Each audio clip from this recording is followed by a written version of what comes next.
আল্লাহ পাকের কোরআন বলছে ওই বান্দা তখন বলে ক্বালা রব্বিরজিউনি, এ আল্লাহ আমাকে একবার যৌবনকালে ফিরিয়ে দাও, আমাকে একবার শক্তির পিরিয়ডে ফিরিয়ে দাও।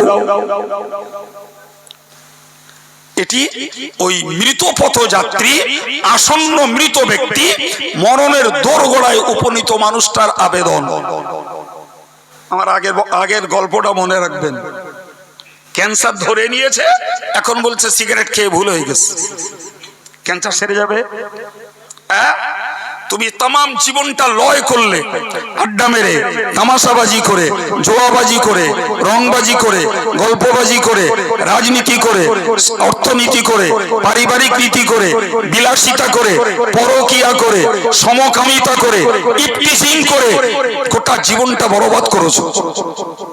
আজকে যখন মরণটাকে সামনে থেকে দেখতে পাচ্ছ, তখন বলছো আল্লাহ থুড়ি যা হওয়ার হয়ে গেছে, আমাকে একবার ফেরত দাও। আচ্ছা, একটা বুড়ো, সে একটা তসবিহ নেছে, আমারটা 100 দানার, সে নেছে 1000 দানার, আর নে পড়ছে লাইতাস শাবাবা ইয়াউদু, লাইতাস শাবাবা ইয়াউদু, লাইতাস শাবাবা ইয়াউদু। বাংলা মানে হলো যদি যৌবন ফিরে আসতো, যদি যৌবন ফিরে আসতো, যদি যৌবন ফিরে আসতো। কি কামাই করতে? কামাইটা কি করতে? তসবিহ নিয়ে তো পড়ছো, কামাইটা কি করতে? জি ভাই, কি করতো পরের কথা, কিন্তু চাচ্ছে আমাকে যৌবনকালে, বলেন বলেন, কথা বলেন আমার সঙ্গে, যৌবনকালে ফিরিয়ে দেন। কার কাছে বলছে? আল্লাহর কাছে, খোদ আল্লাহর কাছে। আল্লাহ বলে তুই যৌবনকালে ফিরতে চাচ্ছিস কেন, কিসের জন্য, কি করবি? তো বান্দা তখন বলে লাআল্লি আমালু সলিহা ফীমা তারাকতু, আল্লাহ তুমি যদি আমারে ফিরিয়ে দাও, তাহলে আমি যে আমলগুলো করে আসিনি, যে নেকির কাজগুলো বাদ দিয়েছি, আর যে পাপের কাজগুলো রে চাটনির মতো করে করে এসেছি, এইবার যে ওই আমলগুলো করব। কথা ক্লিয়ার হচ্ছে না জড়াচ্ছে? এইবার যে করব।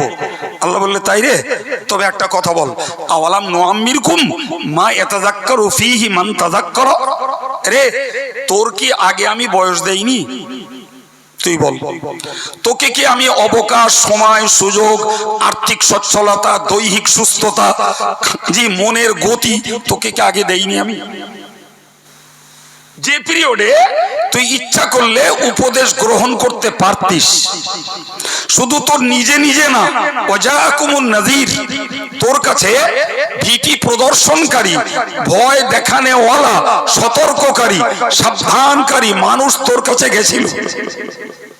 ফর এক্সাম্পল, মসজিদের ইমাম সাহেব মুসল্লিদেরকে সতর্ক বার্তা শোনাচ্ছে, মঞ্চের বক্তা মানুষদেরকে হেদায়েতের বাণী শোনাচ্ছে, খানকার পীর সাহেব তিনিও মানুষকে হেদায়েতের বাণী শোনাচ্ছে, ওদিকে আরেকজন আমির সাহেব তিনিও হেদায়েতের বাণী শোনাচ্ছে। কথা ঠিক না ভুল? কেউ আমরা মসজিদের মুসল্লি শুনছি, কেউ মঞ্চে শ্রোতা শুনছি, কেউ পীর সাহেবের ভক্ত সেখানে যেয়ে শুনছি, কেউ আমিরের ভক্ত সেখানে যেয়ে শুনছি। তাহলে আমরা যত ব্যক্তি হই না কেন, যেমন রাজনৈতিক ছাত্র ছায়ায় আছি, তেমন ধর্মনৈতিক ছাত্র ছায়ায় কোনো না কোনো আলেম পীর পীরজাদার ভক্ত হয়ে আছি। ঠিক না ভুল? হ্যাঁ, তুমি বাবা সময়ে মূল্যায়ন কেন করনি? অতএব তোমার ওই অন্যায় দাবি, তোমার ওই আবদার আমার কাছে গ্রান্টেড নয়। ফাযুকু ফামা লিয-যালিমিনা মিন আনসার, চলো তুমি এখন যন্ত্রণার স্বাদ চাখো। অত্যাচারী যারা, আমি আল্লাহর কাছে তাদের জন্য কোনো সাহায্যকারী নেই। তাহলে এক কথা ইতি টেনে দেবে আল্লাহ। তাহলে বৃদ্ধকালে যৌবন হতে চাইলে ফিরে পাওয়া যাবে? জোরে বলেন। আমি আগে ভুল করেছি এ বললেই মরণের যন্ত্রণা কমে যাবে? আমি আগে অন্যায় করেছি বললেই আমার হায়াতটাকে এক্সটেনশন করিয়ে দেবে 10 বছর? দেবে? দেবে না। জি এখন বলুন, আমি আপনাকে বোঝাতে চাইছি ভাই, এই যে এই অন্যায়গুলো করলে জাহান্নামে যেতে হবে, কেউ গেছে বাস্তবে আমাদের কাছে এসে বলিনি বাবা। আজকে ফুরফুরার হুজুর, বসিরহাটের হুজুর, বাইরের মানে কথা শিল্পী, কত রকমের বক্তা দিয়ে বক্তৃতা করানো হচ্ছে। আর মেয়েরা যাতে হেদায়েত হয় তার জন্য এলসিডি লাগিয়ে দেওয়া হচ্ছে, মেয়েরা হেদায়েত হবে। হেদায়েত হবে, মরা বাড়িও বাদ দেবে না, সমিতিও বাদ দেবে না, বেবাড়ি ড্যাং ড্যাং করে যাওয়াও বাদ দেবে না, জি গাল দেওয়া বাদ দেবে না, বাজার ঘোরাও বাদ দেবে না, মধ্যে পড়ে এলসিডি চালিয়ে খানিকটা পাপ জড়ো হবে। এই যে হা করে বসে রয়েছে, হ্যাঁ না কিছু বলুন, নাহলে আমার কথা ফিরিয়ে নিয়ে বাড়ি যাবো আমি। হ্যাঁ এখন আপনি বলুন, আমি জিজ্ঞাসা করতে চাইছি বাবু, জি এই এত বড় বড় বসিরহাটের হুজুর, ফুরফুরার হুজুর, অন্য কথা শিল্পী বক্তা, এলসিডি কিচ্ছু লাগতো না কো, যদি কবরের একটা উঠে এসে বলতো, গ্রামের বাঁকড়া গ্রামের এপার এমুড়োতে ওমুড়ো পর্যন্ত দৌড়তো আর বলতো এই ভিতরের অবস্থা নিচের খবর খুব খারাপ, বাঁশতি চেষ্টা গান বাদ দে, জোয়া বাদ দে, বেপর্দা বাদ দে, বাঁশতি চেষ্টা নামাজি হওয়ার দাড়ি ছেড়ে দে, সুদ বাদ দে, জুয়া বাদ দে, ওপারের অবস্থা খারাপ বলো, এই নামি দামি কোম্পানির প্রোডাকশনের হুজুর আর মুফতি পীর পীরজাদা মাওলানা আর এলসিডি কিচ্ছু লাগতো না, এমনি মানুষ আল্লাহ ওয়ালা হয়ে যেত। কথা বলেন, তাহলে কি প্রমাণ হচ্ছে? জ্যান্ত হুজুরির দাম নেই, জ্যান্ত মুফতির দাম নেই, জ্যান্ত পীরজাদার দাম নেই, জ্যান্ত পীর সাহেবের দাম নেই। জি যদি মরা একটা তেড়েল খড়েল সড়েল ভিড়েল মাথা একটা যদি উঠে এসে বলতো, ওতে তবুও লোকে হেদায়েত হতো। ভুল বলছি মনে হচ্ছে, বলেন?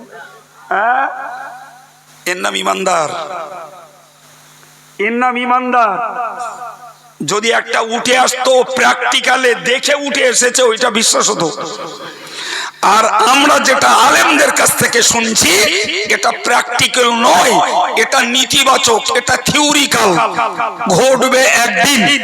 ভাই কোরআন বলেছে ইমানদার তো তারাই, মুত্তাকিন তো তারাই, আল্লাযীনা ইউমিনুনা বিল গায়ব, অদৃশ্যকে যারা বিশ্বাস করে তারাই তো ইমানদার। কি গো, কবরের আযাব প্র্যাকটিক্যালে বুঝবো তারপর ঈমান আনবো, হাসরের আযাব প্র্যাকটিক্যালে দেখবো তারপর ঈমান আনবো, এর নাম ঈমানদার। জোরে বলেন, ঈমানদার তো সেই যে না দেখা আল্লাহকে বিশ্বাস করেছে, না দেখা রাসূলকে বিশ্বাস করেছে, কোরআন নাজিল হতে দেখেনি বিশ্বাস করেছে, ফেরেশতা জীবনে দেখেনি বিশ্বাস করেছে, ফিউচার লাইফে তাকদীরে ভালো না মন্দ কি আছে জানে না, বিশ্বাস করেছে কুল্লুহুম মিন ইনদিল্লাহ, আল্লাহর পক্ষ থেকে আসে, বিশ্বাস করেছে আপনার মৃত্যুর পরে ইসরাফিলের সিংহা ফুৎকারে কবর থেকে উঠতে হবে, বিশ্বাস করেছে, বিশ্বাস করেছে পাপীর জন্য কবরে আযাব হতে পারে, বিশ্বাস করেছে হাসরের দিনে বিভৎস কাণ্ডের মাঝে দাঁড়াতে হবে, বিশ্বাস করেছে আমলনামা বাম হাতে এলে তাকে জাহান্নামে যেতে হবে, বিশ্বাস করে নিয়েছে পাপের পাল্লা ভারী হলে জাহান্নামে ভুগতে হবে, বিশ্বাস করেছে পুল সিরাতকে অতিক্রম করতে না পারলে নিচেই তর্জন গর্জন করা লিলিহান শিখাযুক্ত আগুন দাউ দাউ করে জ্বলছে, সেখানে পড়তে হবে, এই বিশ্বাস যার ভিতরে সেই তো ঈমানদার। তুমি খোলসে মুসলমান হয়েছো, বংশগত মুসলমান তৈরি হয়েছো, তুমি পরিবারগত ভাবে মুসলমান তৈরি হয়েছো, অথচ একটা একটা করে মূল্যায়ন করলে দেখা যাবে এই জাতীয় অদৃশ্য বিষয়গুলি বিশ্বাস তোমার কাছে অভাব।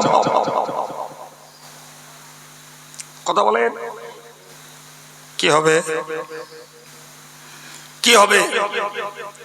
সম্মানিত ভাইরা আমার, মহান আল্লাহ বললেন কাল্লা, এ বান্দা বান্দি তোরা শোন, তুই তো ফিরতে চাচ্ছিস যৌবনকালে, ফিরতে চাচ্ছিস শক্তির পিরিয়ডে, কিন্তু আমি আল্লাহ তোকে বার্তা দিয়ে দিলাম কাল্লা, কখনোই না, ফেরা আর হবে না। Past is past, time and tide wait for none. নদীর স্রোত আর ঘড়ির সময় কারোর জন্য অপেক্ষা করে না। করে সারা দেশের লোকগুলো যদি নদীর ধারে যে স্লোগান তোলে, জোয়ার জোয়ারের পানি ভাটায় ফিরবে না বাবা, ও টাইমে ফিরবে। সবাই মিলে যদি ঘড়িকে সামনে রেখে সবাই যদি চড়কা পড়া একটা করে হাঁকা দেয়, ঘড়ির কাঁটা বন্ধ হয়ে যাবে। যাবে? হ্যাঁ। তাহলে তুমি যখন তোমার টাইম পাস করে ফেলেছো, আমলের জীবনটা তুমি ব্যয় করে ফেলেছো, আজকের তুমি এখন বলছো যৌবনকালে ফিরবে, কারণ মৃত্যুটাকে সামনে থেকে দেখতে পেয়েছো, তাই নেবার কখনোই না, সম্ভব না। বরং মনে রাখো, বরং মনে রাখো, আমার আল্লাহ কোরআন শরীফে জানিয়েছেন লা ইয়ানফাউ নাফসান ঈমানুহা, কোন নফস যদি, কোন প্রাণী যদি, কোন নন মুসলিম যদি মরণের পূর্ব মুহূর্তে ঈমান নিয়ে আসে,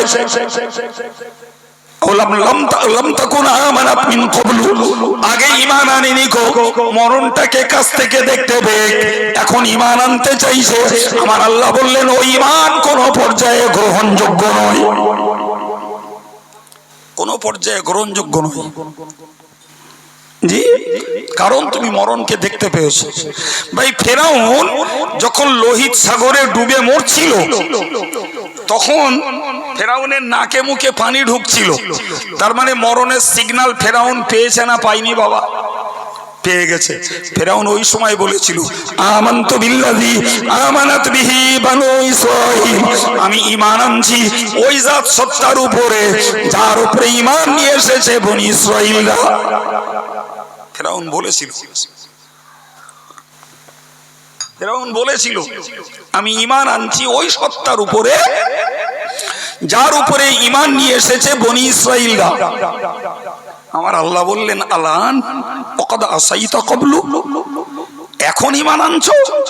ইতিপূর্বে তুমি নাফরমানি করেছো, ইতিপূর্বে তুমি অবাধ্য হয়েছো, ইতিপূর্বে তুমি বিশ্বাসঘাতকতা করেছো, ইতিপূর্বে আমার দ্রোহী হয়ে তুমি খোদায় দাবি করেছো, ইতিপূর্বে দৌরাত্ম্য চালিয়ে মিশরের রাজগদিতে তুমি রাজিত্ব চালিয়েছো, এখন বলছো ঈমান আনলাম। কার কথা? আমার বাবা আমার কথা বলেছি, আমি ওই আগেই শুনিয়েছি, একটা করে আয়াত শুনলে 100 রাকাত করে নফল নামাজের নেকি, কোরআন শোনাচ্ছি। আল্লাহ বললেন স্পষ্টত অকুনতা মিনাল মুফসিদিন, তুমি না ছিলে বিভ্রান্তকারী, তুমি তো ছিলে উচ্ছৃঙ্খল, তুমি তো ছিলে মানুষের জন্য মিসগাইডের মাস্টার, তুমি তো মানুষকে বিপদগামী করেছো, তুমি মানুষকে পথভ্রষ্ট করেছো, আর এখন বলছো ঈমান আনলাম। প্রমাণ হলো ফেরাউনের ঈমান গ্রহণ আল্লাহর কাছে নন অ্যাকসেপ্টেড, গ্রহণযোগ্য হয়নি বাপ। আল্লাহ বললেন ফেরাউন তোকে মারবো তো বটি, আরো মনে রাখিস ফালিয়াওমা নুনাজ্জিকা বিবাদানিকা লিতাকুনা লিমান খালফাকা আয়া। ফেরাউন তোরে মারবো না, শুধু তোর বডিটাকে ওই লোহিত সাগর থেকে আমি আল্লাহ তুলে নিয়ে তোর পরবর্তী কিয়ামত পর্যন্ত মানুষদের জন্য শিক্ষা নিতে তোকে আমি অক্ষত ডেড বডি রেখে দেবো। খেলাকার ডেড বডি বলেন না ফেরাউনের। আচ্ছা বলেন তো, যখন রূহটা জীবন থেকে বেরিয়ে যায় ভাই, তখন এই বডিটার প্রতিক্রিয়া শুরু হয়। যেহেতু রক্ত সঞ্চালন বন্ধ হয়ে গেছে, এর প্রতিক্রিয়া হলো ফুলবে, ফাঁপবে, পচবে, দুর্গন্ধ ছুটবে, ঠিক না বল? খুঁজে আসুন যে ফেরাউনের ডেড বডি ফুলে ছিল কিনা, ফেরাউনের ডেড বডি থেকে পচা গন্ধ বেরিয়েছিল কিনা, ফেরাউনের ডেড বডি কোন অবস্থায় বিকৃত হয়েছিল কিনা। ভাই পিরামিডে তাকে কোন রকমের ঔষধ প্রয়োগ করা হয়নি, কোন প্রকারের ঔষধ ড্রাগ ইউজ ছাড়াই ফেরাউনের লাশ অক্ষত অবিকৃত রয়েছে মিশরের জাদুঘরে। আপনি জাননি, আমি যাইনি বাবু, কিন্তু আজকের স্যাটেলাইটের যুগে বাড়ি বসে ফেরাউনের লাশ দেখাটা কোনো ঘটনাই না। কথা বলেন? হ্যাঁ, আমার আল্লাহ বললেন ফেরাউন তোরে বাঁচানো তো দূরের কথা, আর তোর ঈমান গ্রহণ করা তো দূরের কথা, তোকে মারবো আর তোর ডেড বডিটাকে আমি অক্ষত রেখে দেবো। লিমান খালফাকা আয়া, তোর পরবর্তী প্রজন্মের জন্য বিশ্বের পরবর্তী মানব জাতির জন্য তোকে নিদর্শন বানাবো। এই সেই খোদাদ্রোহী, এই সেই আমি আল্লাহর দুশমন, এই সেই আমি আল্লাহর গদি দখলের নামান্তর সত্য, তার বডিটা দেখে রাখো। এ ভাই, আমি কি বলতে চেয়েছি আপনাকে? আমি বলতে চেয়েছি যে তাহলে নন মুসলিম যারা সারা পৃথিবীর ইহুদি, নাসারা, মুশরিক, কাফের, আরো যত ধর্ম বর্ণের মানুষ রয়েছে, এরা যদি মরণটাকে কাছ থেকে দেখতে পেয়ে ঈমান আনতে যায়, আনে, সেই ঈমান আল্লাহ পাকের কাছে আনগ্রান্টেড, গ্রহণযোগ্য নয়। ঠিক তদ্রূপ একদম 100 ডিগ্রি উল্টে আসুন, আমার মুসলিম ঘরের একদল ছেলেরা মেয়েরা ইমানদার, ইমানদার, এদের জন্যই আল্লাহ বলেছেন আলাম আহাদিলাইকুম ইয়া বানি আদম আল্লাহ তা'বুদুশ শাইতান। আল্লাহ বললেন, এই আদমের বাচ্চারা, আমি আল্লাহ কি তোদের আদেশ করিনি? আল্লাহ তা'বুদুশ শাইতান, তোমরা শয়তানের পথের অনুসরণ করো না। কোন ক্ষেত্রে, কোন সাবজেক্টে, কোন বিষয়ে শয়তানের পথের অনুসরণ তোমরা করো না, এই নির্দেশ কি আমি তোমাদের দিইনি? আমি কি বলিনি? তোমাকে চিনিয়ে দেইনি? ইন্নাহু লাকুম আদুউম মুবিন, শয়তান তোমাদের জাত শত্রু, প্রকাশ্য শত্রু। তোমরা আমার কথা গ্রাহ্য করোনি, গ্রাহ্য করোনি, তোমরা আমার কথা মেনে নাওনি। প্রিয় ভাই আমার, এখন বলুন, ওই লোকটা ইমানদার, কলেমা পড়েছিল, অথচ পাপিষ্ট। কি বলেছি বাবা? জোরে বলেন। ইমানদার অথচ পাপিষ্ট।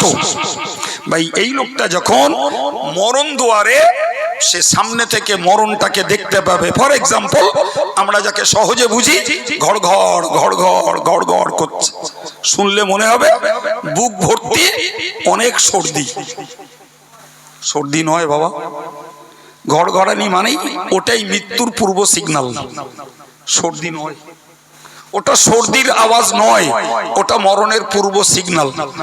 কথা চালু আছে, তখন শুরু করেছে তওবা, আস্তাগফিরুল্লাহ রব্বি মিন কুল্লি যামবি ওয়া আতুবু ইলাইহি। আল্লাহ, জীবনে যত নামাজ কাজা করেছি, যত গান শুনেছি, যত লারেলাপ্পা করেছি, যত চিত্ত বিনোদন করেছি, যত ইফতিজিং করেছি, যত আড্ডাবাজি, রংবাজি, উচ্ছৃঙ্খলতা করেছি, আল্লাহ তওবা করছি, তুমি মাফ করে দাও। নেভার, আর নয়। দরজা বন্ধ হয়ে গেছে, ঘড়ঘড়ানি চেপেছে, তার মানেই হলো তুমি মৃত্যুর সিগন্যাল পেয়ে গেছো। ওই বেঈমানটা যেমন ঈমান আনলে তার ঈমান যেমন গ্রহণযোগ্য নয়, ঈমানওয়ালা পাপিষ্টটা মৃত্যুর সিগন্যাল কাছ থেকে পেলে তার তওবাও গ্রহণযোগ্য। অথচ এর আগের বার্তা কি ছিল জানেন? শুনবেন। আল্লাহ পাকের নবী বলেছেন, ক্বালান নবিয়্যু সাল্লাল্লাহু আলাইহি ওয়াসাল্লাম, আল ইসলামু ইয়াহদিমু মা কানা ক্বাবলা। একবার জোরে বলুন সুবহানাল্লাহ। আল্লাহ পাকের নবী বলছেন, ও সাহাবীরা, তোমরা মনে রাখো, ইসলাম এমন একটা ধর্ম, যে ধর্মটা যিনি গ্রহণ করবেন তার বিগত জীবনের শিরকের গুনাহ, বিদআতের গুনাহ, হারামের গুনাহ, অত্যাচারের গুনাহ, হত্যার গুনাহ, মদের গুনাহ, সুদের গুনাহ, সমস্ত গুনাহগুলো ইসলাম কবুল করা ধ্বংস করে দেবে। সবাই মিলে একটু বলেন। তার মানে ইসলাম কবুল করলে তোমার বিগত জীবনে সমস্ত গুনাহগুলি মাফ। আল্লাহু আকবার। ইসলাম এমন একটি উদার ধর্ম, ইসলাম এমন একটি ক্ষমার ধর্ম, যে কোন কাফের, কোন মুশরিক, কোন ইহুদি, কোন বৌদ্ধ, কোন খ্রিস্টান কেউ যদি ইসলামটাকে কবুল করে, কিয়ামত পর্যন্ত দরজা খোলা আছে। কিয়ামত মিন্স পশ্চিম দিক থেকে সূর্য উদয় হওয়া পর্যন্ত। এই কথা মনে থাকবে, ভুলে যাবেন? পশ্চিম দিক দিয়ে সূর্য উঠবে, কথা জীবনে শুনেছেন না শোনেননি? শুনেছেন? যতদিন পর্যন্ত পশ্চিম দিক দিয়ে সূর্য না উঠবে, ততদিন পর্যন্ত কোন বেঈমান যদি ঈমান আনে, তার ঈমান গ্রহণ করা হবে, আল্লাহ করবেন, সুবহানাল্লাহ। কিন্তু পশ্চিম দিক দিয়ে সূর্য উঠলে তখন ঈমান আর গ্রহণ করা। তাহলে ইসলামের সিট বুকিং নেই বা ইসলামের সিট বাঁধা ধরা না, আসন সংখ্যা সীমিত। বলে শোনেন না, কলেজ ইউনিভার্সিটিতে ভর্তির অ্যাড দেয়, যারা বিএ বিকম অনার্স ভর্তি হতে চান আসন সংখ্যা সীমিত, 70 যোগাযোগ করুন। ইসলাম এরকম ধর্ম, এর আসন আনলিমিটেড। সুবহানাল্লাহ বলে, এর সিট আনলিমিটেড, যে ঢুকবে দেদার জায়গা আছে, তুমি ঢুকলেই তোমাকে সাদরে আপ্যায়ন করা হবে। সুবহানাল্লাহ, আপ্যায়ন আর 5টা মুসলমান করার আগে সর্বাগ্রে তোমাকে আপ্যায়ন করবেন আমার আল্লাহ। তোমাকে আপ্যায়ন করে আদর দিয়ে কদর দিয়ে তোমার প্রথম পুরস্কার তোমার জীবনের সমস্ত গোনাগুলিকে আল্লাহ মাফ করে দেবেন। আল্লাহু আকবার। এর থেকেও মহা পুরস্কার আর কি আছে? আছে বাপ জি। সম্মানিত ভাইরা, প্রিয় ছেলেরা, মুরব্বীরা, পর্দার ভাইয়েরা, আমি আপনার কাছে অনুরোধ করে বলবো, এটা যেমন শুনে নিলেন, অমুসলিম যদি ইসলাম কবুল করে বিনিময়ে তার বিগত জীবনের সমস্ত পাপকে আল্লাহ মোচন করে দেন। ঠিক তদ্রূপ একজন ইমানদার ছেলে মেয়ে, একজন ইমানদার ছেলে মেয়ে, একজন কলেমা পড়া ছেলে মেয়ে, সে জীবনে নেকির কাজ করেনি, পাপের কাজ প্রচুর পরিমাণে করে ফেলেছে। তার জীবনের একটা পর্যায়ে সে স্ট্রাইক করেছে, জীবনে সে আঘাত পেয়েছে, ব্যাঘাত পেয়েছে, বিনিময়ে তওবা করে নিল, আর জীবনে নেকির কাজ বাদ দেব না, পাপের কাজে আর কখনো বিজড়িত হব না। সত্য সত্যই তার প্রতিশ্রুতিকে সে রক্ষা করেছে, সত্যই তার প্রতিশ্রুতি বজায় রেখেছে, সে নেকির কাজ আর ছাড়িনি, পাপের কাজ আর ধরিনি।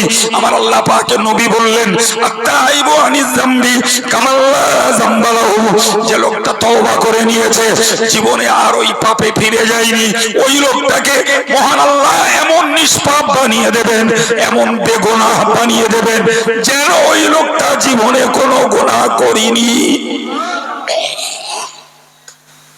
আপনি বলেন, বেঈমানরা ঈমান আনলে যে পুরস্কার, ঈমানদাররা পাপ থেকে তওবা করলে পুরস্কার আলাদা না এক? সবাই মিলে ভেবে বলুন, সুবহানাল্লাহ বলেন। আলাদা পুরস্কার নয়, এক পুরস্কার। কি পুরস্কার? এক। বেঈমানের গুনাহ যেমন মাফ হবে, ঈমানদার নারী পুরুষ পাপ করে ফেলেছে, জীবনে স্ট্রাইক করেছে, জীবনটাকে ব্রেক করে দিয়ে তওবা করলো, নেকির কাজ আর বাদ দেব না, পাপের কাজ আর করব না। আমার আল্লাহ এত বড় দয়াশীল, বললে বান্দা বান্দি তোরে এমন বেগুনাহ করে দেব যে তোর জীবনে কোনো গুনাহ করেছিলি এটাও তোর খাতায় আর লাল কালি থাকবে না। হায় রে হায়, এই দয়াশীল, এই অনুগ্রহশীল, এই মহাকরুণাশীল আল্লাহ পাকের দেওয়া এই অফার, এই সুযোগ, ভাই আজকের যুগের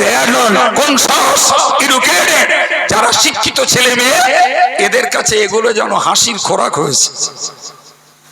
এরা ভেবে নিয়েছে ওসব বুড়োদের রজ।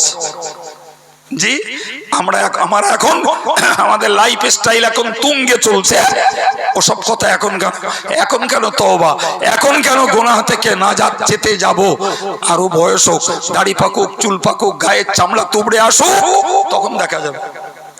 ভাই এটাই কি বুদ্ধিমানের পরিচয়?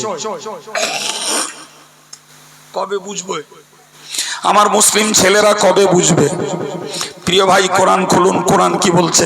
বিসমিল্লাহির রহমানির রহিম, ইল্লা মান তাবা ওয়া আমানা ওয়া আমিলা সালিহান ফাউলাইকা ইউবাদদিলুল্লাহু সাইয়্যাতিহিম হাসানাত। শোনা বান্দা, তোর জন্য আমার আল্লাহর কি বার্তা? বললে বান্দা তুই জীবনে যত পাপ করেছিস ওই পাপগুলো থেকে তওবা কর, ব্রেক কর, আর রিল্যাক্স করবি না, আর নতুন করে পাপে ফিরবি না, নেকির কাজ আর বাদ দিবি না, বিনিময়ে তোর গুনাহগুলি তো মাফ হবে। আর এই যে পিরিয়ডের নেকিগুলো বাদ দিয়েছিস বান্দা আর পাপ করে ফেলেছিস, ওই সম ওজনের নেকি তোরে দিয়ে দেবো। আর একটু মন খুলে, আর একটু মহব্বত করে বলুন। ফর এক্সাম্পল, ওই ছেলেটা, ওই মানুষটা, ওই ভাইটা, ওই মাটা, সে জীবনে ধরে নিন 100 গ্রাম পাপ করেছিল। আল্লাহ বললেন তোর 100 গ্রাম পাপ তওবার বিনিময়ে মাপ, আর উপরন্ত তোর আমল নামায় 100 গ্রাম সওয়াব বোনাস পয়েন্ট। এ দয়াশীল মালিককে সুবহানাল্লাহ বলেন। আচ্ছা, এরপরে যদি আমার জাতির একটা অংশ তারা যদি এই মহা সুবর্ণ সুযোগ যদি হাতছাড়া করে বাবা, তাহলে এরপরে আমাদের কাঁদা ছাড়া আর রাস্তা আছে? এরপরে কি দিয়ে এই জাতটাকে বোঝাবো? জি, কি দিয়ে এদের হেদায়েতের পথে ফেরাবো? বাবু, ফিরবে ওই এক জায়গায়। কখন বলেন দিন? কখন? যখন মরণটাকে কাছ থেকে দেখতে পাবে, মরণের সিগন্যাল ফুটে উঠবে, তখন বোঝা যাবে। ভাই, হাদিস শরীফে এসছে, কোনো মানুষ যদি জাহান্নামী হয়, সে মৃত্যুর পরে জাহান্নামী আল্লাহর কাছে নির্বাচিত, তো আল্লাহ ফেরেশতা পাঠায়। ফেরেশতা পাঠিয়ে দিয়ে বলে, আমার বান্দাকে দেখিয়ে এসো। প্রথম তাকে দেখানো হয়, বান্দা তোর জন্য আল্লাহ এই জান্নাত রেখেছিলেন, কিন্তু তুই অপকর্ম করেছিস, বিনিময়ে আল্লাহ জান্নাতের পরিবর্তে তোকে জাহান্নাম দিচ্ছেন। এই চিত্রটা মরার আগে মানুষটা দেখে নেয়, কিন্তু আল্লাহ পাক তার টক সিস্টেমকে সিজ করে, কথা বলার শক্তিটাকে কেড়ে নেয়। ও আর বলে যেতে পারে না, আর বলে গেলেও বিপদ। বলে গেলেও যে তোরা বাবা আমার জন্য দোয়া কর, আমার জন্য জাহান্নাম হয়েছে। ভাই, তাহলে সারা জীবন ছেলেগুলো, বউগুলো, বৌমাগুলো কষ্ট পেত যে আমার আব্বা, আমার স্বামী, আমার শ্বশুর জাহান্নামী হয়ে গেছে। আর লোকেও শুনলে ওরে ধিৎকার দিত, বললে তোর বাপ এত খারাপ, জাহান্নামী হয়ে মরেছে। আবার কারোর বাপ যদি জান্নাতি হতো, সে তখন গর্বে ফেটে পড়ে কোলা ব্যাং তৈরি হতো, বেলুন তৈরি হতো, সেও আর এক সর্বনাশ। আমার আল্লাহ তার আগে সিস্টেম কেড়ে নেয়। ও শুধু নিজে উপলব্ধি করে যে আমার জন্য জাহান্নাম। ঠিক উল্টো দিক আল্লাহ পাকের নবী জানিয়েছেন, ফেরেশতা চলে যায়, যে লোকটা জান্নাতি হয় ওই লোকটাকে জাহান্নামের চিত্র দেখানো হয়। ওরে বান্দা, তুমি দেখে নাও, তোমার জন্য এই জাহান্নাম বরাদ্দ ছিল, কিন্তু তুমি নেকির কাজ করেছো, তুমি সৎ কাজ করেছো, পাপ থেকে তুমি তওবা করে নিয়েছো, অতএব আল্লাহ পাক তোমার জন্য জাহান্নাম থেকে এই জান্নাত বরাদ্দ করেছে। সুবহানাল্লাহ। এখন বলুন, যে জান্নাত আর জাহান্নাম মরার আগে দেখে নিল, ভাই যে জান্নাত দেখে নিয়েছে সে তো খুশিতে বাকবাক হবে না, কিন্তু যে জাহান্নাম দেখেছে ওর তো দুঃখে ভারাক্রান্তে, ওর তো প্রাণ ওষ্ঠাগত। ও এখন যদি তওবা করে, ওর তওবার কবুল হবে বাবা? আর কবুল হওয়ার নয় বাপ। সুতরাং আমি অযোগ্য, আমার যোগ্যতা নেই বাবু, তবুও আপনাদের মতো জ্ঞানী গুণী মানুষগুলো আমার সামনে বসেছেন, আমি আপনাদেরকে একটা আমার অযোগ্যতার ভিতর দিয়ে একটা পরামর্শ দেই বাবু। দেখেন যদি পরামর্শটা কাজে লাগানো যায়। জি ভাই, আমাদের বাংলার দেশে একটা কথা বলে, যতকে আয় ততকে ব্যয়। বাংলাটা বোঝেন? আমি আরবি বলেছি? কি বলেছি? বাংলা বলিস তো, যতকে আয়। আর উল্টো করে যদি বলি, যতকে ব্যয় ততকে আয়। দুটো কথা একই, তাই না বাপ? এখন ধরে নেন আমি দৈনিক কিছু নেকির কাজ করছি আর দৈনিক কিছু পাপের কাজ করছি, আমার কথার সঙ্গে একমত হন? ঠিক বলছি না ভুল বলছি? আচ্ছা, আমাদেরকে মনে হয় যে এমন দিন আমাদের কাটে যেদিন আমাদের কোনো পাপ টাপ হয় না? কারোর বুক বল আছে এরম যে আমার এমন একটা দিন কেটে গেছে, চোখের পাপ করিনি, কথার পাপ করিনি, কানে শোনার পাপ করিনি, আমি মাথার কুচিন্তার পাপ করিনি, পায়ে হাঁটার পাপ করিনি, হাত দিয়ে ধরার মতো কোনো পাপ কাজ করিনি, ব্রেনে কোনো কুচিন্তার পাপ কাজ করিনি, কলবে কোনো কুকাজের পাপ কাজ, কুনিয়তের পাপ কাজ করিনি। এরম বুক বল কারোর হবে বলে মনে হয় আমাদের বাপ? ক্লিয়ার হয়ে গেছে কথা বলেন? হ্যাঁ, তাহলে এটা আমার ব্যয়, এটা আমার কি ব্যয়। আমি যতটা পাপ করেছি মানে ব্যয় করে ফেলেছি, আমি আমার ওই দিনটাতে ততটা আয় করেছি কিনা সেটা ডাউটেবল, ওটা সন্দেহজনক। কেন বলেন তো সন্দেহ? ভাই আপনাদের কষ্ট হচ্ছে না তো? সন্দেহটা বুঝুন, এও আর এক জ্ঞানের জিনিস। সন্দেহটা হলো এটাই, ভাই এরা এত পয়সা খরচা করে সভা দিয়েছে, গেটিং লাইটিংস এবং সৌন্দর্য, ওইরকম নামি দামি হুজুর, আমি শুধু খুচরো হুজুর। জি বিপিএল বক্তা আমি ভাই। এই এত কিছু করার পরেও শেষ বেলায় হুজুর যখন দোয়া করবেন তখন হুজুর বলবেন, আল্লাহ যা করেছি ভুল করেছি, আল্লাহ তুমি মাফ করে দাও, কবুল করে নাও।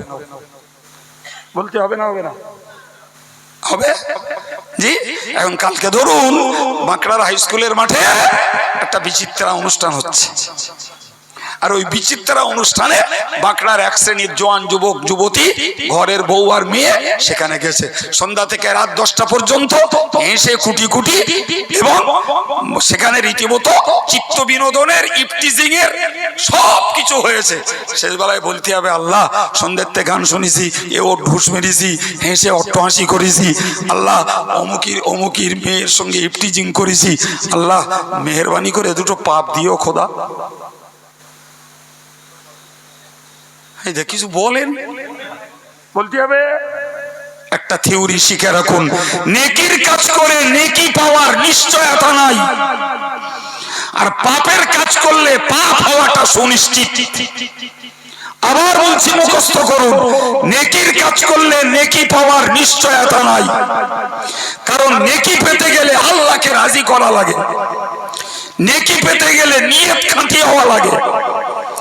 জলসা কর্তৃপক্ষ, বক্তা, শ্রোতা সবার মধ্যে ইখলাস লাগে।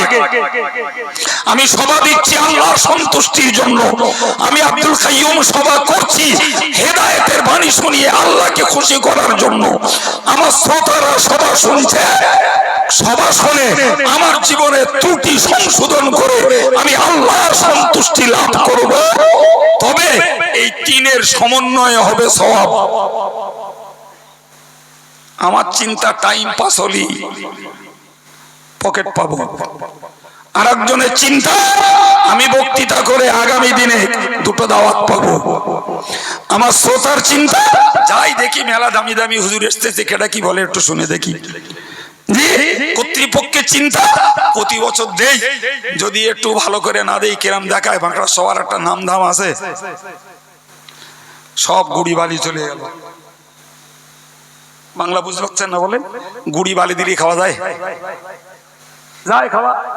হ্যাঁ, কথাটা এমনি তৈরি হয়নি। বলো, গুড়ি যদি বালি পড়ে ও গুড় খাবার অযোগ্য, ও খাবার মানসিন না, ও পিঁপড়ের, ও বালি খাবে না, ও গুড় খেয়ে নেবে।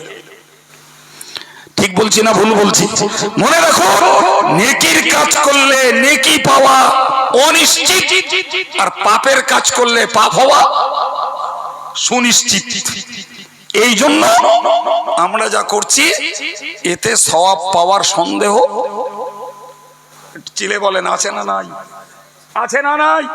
মেহেরবান আল্লাহ, দয়া করে আমাদের অর্থ খরচ, আমাদের ছেলেদের মেহনত, আমাদের আলোচনা, আমাদের কষ্ট করে সময় ব্যয় করে রাত জেগে বসা, এই কষ্টগুলোতে আল্লাহ যদি খুশি হন কপাল আমাদের ভালো।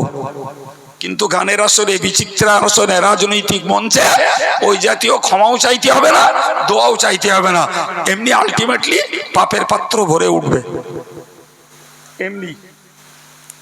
প্রিয় ভাইরা আমার, সুতরাং আমার বক্তব্য, দৈনিক জীবনে আমাদের ব্যয় আছে, তাহলে এই তুলনামূলক আয়টাও করতে হবে।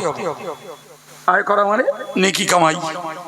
এখন আমার যে কতটা করেছি আয় আর কতটা হয়ে গেছে ব্যয়, এরকম তো কোনো মিটার আল্লাহ আমাদেরকে দেননি।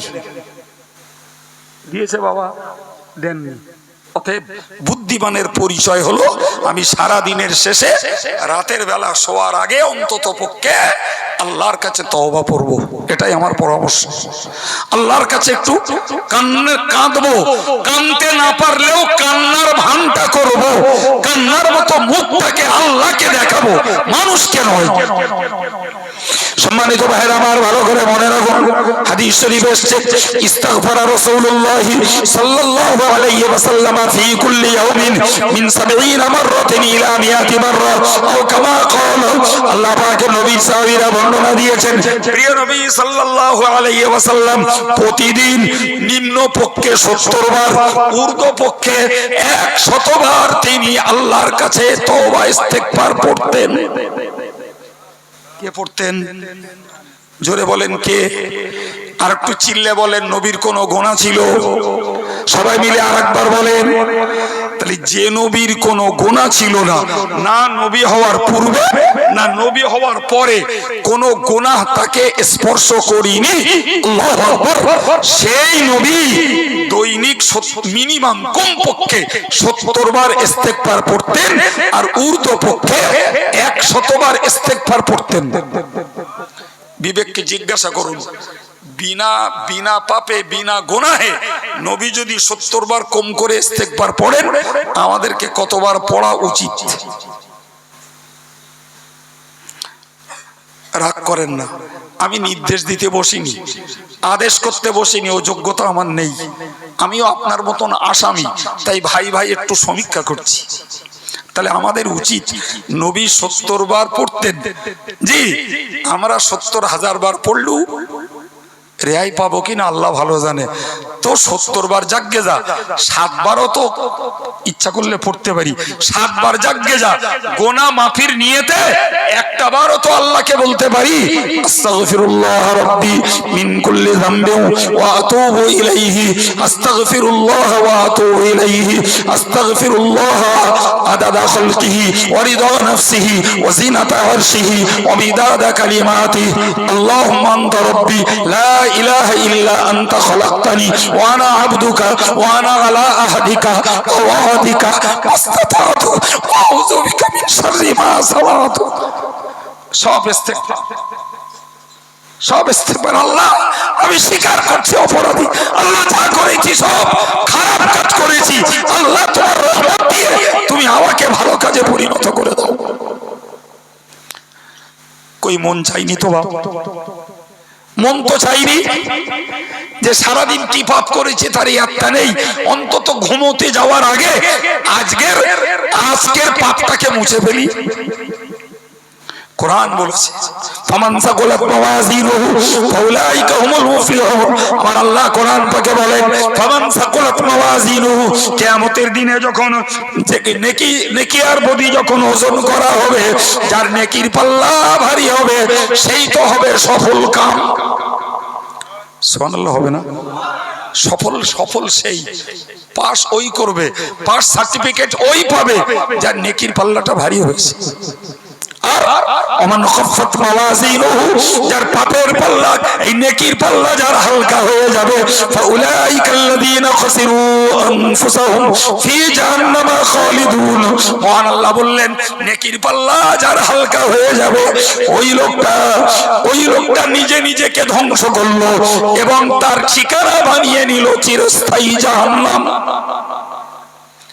আমি কোরআন বলছি জি। এখন একটু ভাই বাংলা একটু সমীক্ষা করি ভাই, নেকির পাল্লা ভারী আর পাপের পাল্লা হালকা, পথ দুটো। কড়া পথ বলেছি বাবা, জোরে বলেন কড়া। জি, একটি পথ হলো নেকির পাল্লা হালকা করতে হলে তওবার ইস্তেগফারের বিনিময়ে পাপের পরিমাণ কমাতে হবে, এটা একটা পথ। আরেকটা পথ হলো নেকির কাজ বাড়াতে হবে। নেকির কাজ, তাহলে নেকির কাজ বাড়ালে পাল্লা ভারী হবে। আর এদিকে তো পাপের কাজ যা করে ফেলেছি ওগুলো ডিলিট করার জন্য একমাত্র ঔষধ হলো তওবা ইস্তেগফার আর চোখের পানি ফেলা, ওগুলো মুছবে। তাহলে পাপ যখন কমবে তাহলে আলটিমেটলি নেকির পাল্লা ভারী হবে। সুবহানাল্লাহ। জি ভাই, এখন আমি যদি মনে করি আমার নেকির পাল্লাটা ভারী করব, আপনি সেটাও একটু বুঝুন, আপনারা জ্ঞানী মানুষ। তারপরেও আমি যখন বকতে বসেছি, জি মন পুষিয়ে না বকলি মন খুঁতখুত করবে, এই কথাটা লোকদের বুঝিয়ে দেওয়া দরকার ছিল। একটু বুঝে বলেন তো বাবা। জি আমি আপনাকে বলে বোঝাই ভাই, আমরা 5 ওয়াক্ত নামাজি অনেক আছি, তো আমরা যে 5 বারে নামাজ পড়ি, এই 5 বারে টোটাল নামাজের রাকাত হলো 40 রাকাত। রাকাত আপনি পরে হিসাব করে নেবেন, আমার ভুল হয় তা পরে ফোন করে বলে দেবেন যদি আপনার হিসাব ভুল। রাকাত বলেছি, এই 40 রাকাতের ভিতরে 17 রাকাত ফরজ, আর বাকি 23 রাকাত ওয়াজিব আছে, সুন্নত আছে, নফল আছে। কথা বোঝা গেল? আচ্ছা, আমি আপনাদেরকে জিজ্ঞাসা করি, রাসূল করিম সাল্লাল্লাহু আলাইহি ওয়াসাল্লামের একটু আগেই আমরা আলোচনা করে নিয়েছি যে হুজুরের নবী হওয়ার আগে আর পরে কোনো গুনাহ ছিল না, জি। অথচ ওই নবী নামাজ পড়তেন, হাত্তা তাওয়াররামাত কদামাহু। সহিহ বুখারীর বর্ণনায় এসেছে যে রাসূলের নামাজ পড়ার বিনিময়ে পা দুটি ফুলে যেত। মনে থাকবে বাপ? এবার একটু ভাই ভাই বলুন দিন, এই 40 রাকাত নামাজ 5 ওয়াক্তে মিলে পড়ে এতে কি পা ফোলে? ফুললে আমাদেরও ফুলতো, হ্যাঁ না বলে? তাহলে রসুলের যখন নামাজ পড়ে পা ফুলেছে, তাহলে এক চান্সে বুঝতে হবে ওটা ওই 5 বারের ফরজ, অজেব, সুন্নত, নফল নয়, ওটা নিশ্চিত অতিরিক্ত নফল। ঠিক না ভুল? সাহাবী আনাস রাদিয়াল্লাহু আনহু সম্ভবত তিনি রাসূলকে বললেন, ইয়া রাসূলুল্লাহ, আল্লাহ পাক কি আপনার নবী হওয়ার আগের আর পরের সমস্ত গুনাহ থেকে আল্লাহ আপনাকে হেফাজত করেননি? আল্লাহ কি আপনাকে সমস্ত গুনাহ থেকে মুক্ত রাখেননি? প্রিয় নবী বললেন, হ্যাঁ। সুবহানাল্লাহ। আল্লাহ নবী হওয়ার আগেও আমার দ্বারাতে গুনাহ করাননি, আর নবী হওয়ার পরে গুনাহ হওয়ার কোনো প্রশ্নই ওঠে না। এরপরে সাহাবীর প্রশ্ন হলো, তাহলে আপনি এত নামাজ কেন পড়েন? হুজুর তার জবাব দিয়ে বললেন, আফালা আকুনু আবদান শাকুরা, আমি কি হব না ওই আল্লাহর কৃতজ্ঞ বান্দা, ওই আল্লাহর অনুগত বান্দা হব না যে আল্লাহ দয়া করে, অনুগ্রহ করে, মেহেরবানি করে আমাকে গুনাহ থেকে মুক্ত রেখেছে?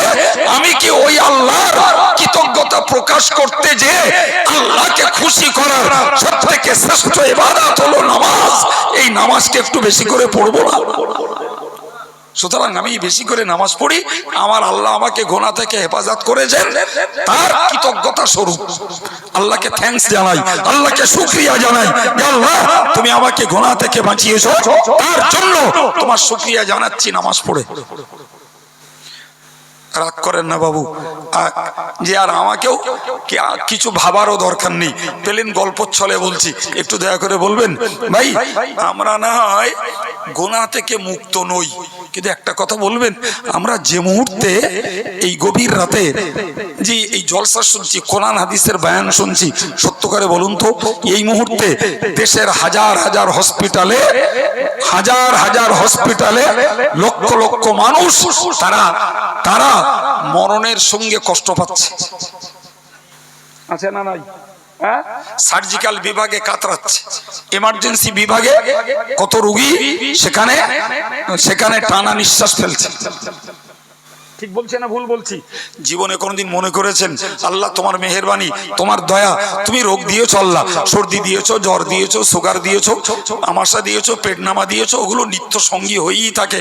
আল্লাহ তুমি আমাকে হসপিটালের বেডে রেস্টে ফেলে রাখোনি, তার থেকে আমি অনেক সুস্থ, এর জন্য 2 রাকাত নফল নামাজ পড়ছি। কজন পড়েছেন জীবনে? একটু হাত তুলে একবার দেখাবেন।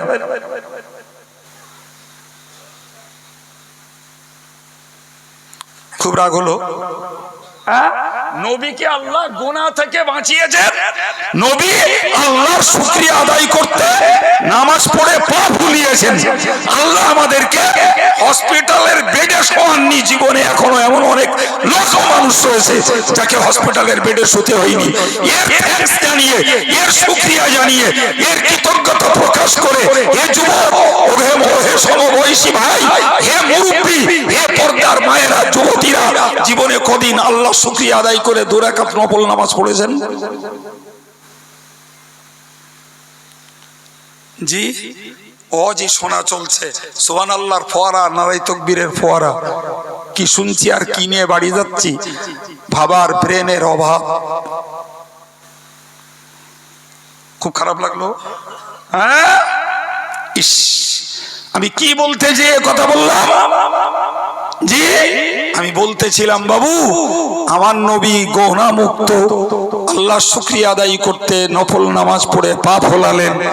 আল্লাহ আমাদেরকে আহামরি বৃহৎ রোগ মুক্ত করেছেন, তার জন্য আমরা শুকরিয়া নামাজ পড়িনি। জি, কেমনে আমাদের নেকির পাল্লা ভারী হবে বাপ? 17 রাকাত ফরজ নামাজ বাড়া কমার জায়গা নাই, 3 রাকাত ওয়াজিব নামাজ বাড়া কমার জায়গা নাই, বাকি একটু মিলিয়ে নেন না কেন বাইরে আবার 10 রাকাত সুন্নত নামাজ বাড়া কমার জায়গা নাই, বাকি 10 রাকাত নফল নামাজ বাড়া কমার জায়গা নাই। ও ভাইরা আমার, আমি আপনার কাছে বিনয়ের সঙ্গে বলবো, একটু বলুন না, যদি নেকির পাল্লা ভারী করতে হয় তাহলে আমাদেরকে বাড়াতে হবে নফল নামাজের পরিমাণ। কিন্তু এমন একটা পিরিয়ডে আমরা এসে পড়েছি বাবু, সত্যি কথাটা বলতে গেলে বড় বড় আলেম মাওলানা, আমি সমালোচনার জন্য বলছি না, বাস্তবটা বলছি, এরা নফল পড়ে না, এরা মনে করে ফরজ পড়েছি দ্যাটস এনাফ, আবার কি নফল পড়ে না, তাদের দলীয় লোকেরা নফল পড়ে না।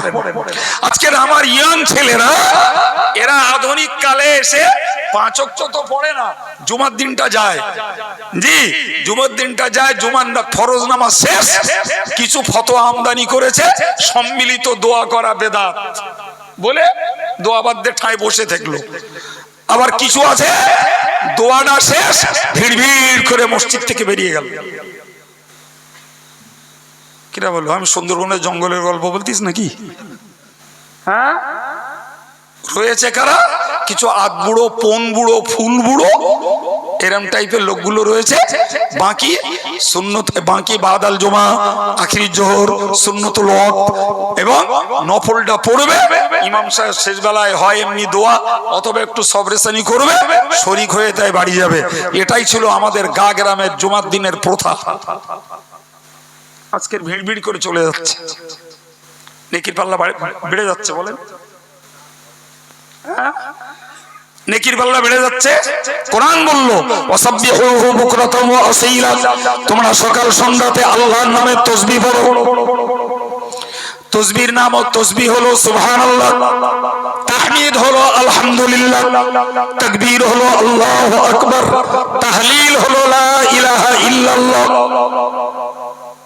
সবকটা জানি আমরা, জানি না জানি না, জোরে বলুন জানি না জানি না।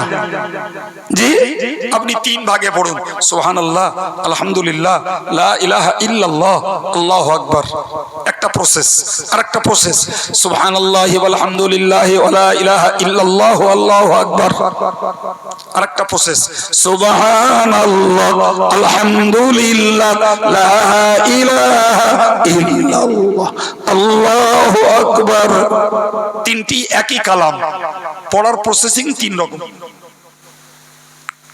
জি পড়ার টাইম ইন্ডিকেট করেছেন আল্লাহ, সময় নিশ্চিত করেছেন আল্লাহ, বাদ মাগরিব আর বাদ ফজর। আমাদের সিস্টেম মাগরিব পড়ে হাঁটে, ফজর পড়ে মাঠে, এশা পড়ে খাটে।